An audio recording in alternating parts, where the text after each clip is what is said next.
نحمدہ و نصلی علی رسولہ الکریم اما بعد فاعوذ باللہ من الشیطان الرجیم بسم اللہ الرحمن الرحیم۔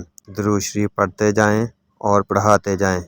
دوستو، آج بہت ہی پیارے درود حبیب کے بارے میں بتانے جا رہا ہوں۔ یہ درود عاشقان رسول صلی اللہ علیہ وآلہ وسلم کا خصوصی وظیفہ ہے اور اس کے بے پناہ فیض و برکات ہیں۔ اسے پڑھنے سے بے پناہ اللہ تعالیٰ کی رحمت حاصل ہوتی ہے اور گناہ معاف ہوتے ہیں، بھولی ہوئی چیزیں یاد آ جاتی ہیں، حضور صلی اللہ علیہ وآلہ وسلم کی قربت نصیب ہوتی ہے، دنیا کے غموں سے نجات ملتی ہے، نامہ اعمال میں کثرت سے نیکیاں لکھی جاتی ہیں۔ درود حبیب پڑھنے والوں پر اللہ تعالیٰ راضی ہو جاتا ہے۔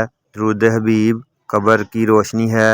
درود حبیب حضور صلی اللہ علیہ وآلہ وسلم کی شفاعت کا سب سے بہترین ذریعہ ہے، لہٰذا درود حبیب ہر دعا کے آغاز اور اختتام پر درود پڑھنا چاہیے۔ ہر مجلس کے شروع میں یہ درود پڑھنا چاہیے، صبح و شام، بلکہ ہر نماز کے بعد درود حبیب پڑھنا چاہیے۔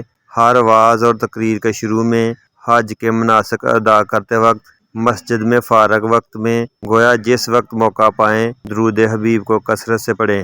انشاءاللہ تعالی دنیا اور آخرت میں کامیابی حاصل ہوگی۔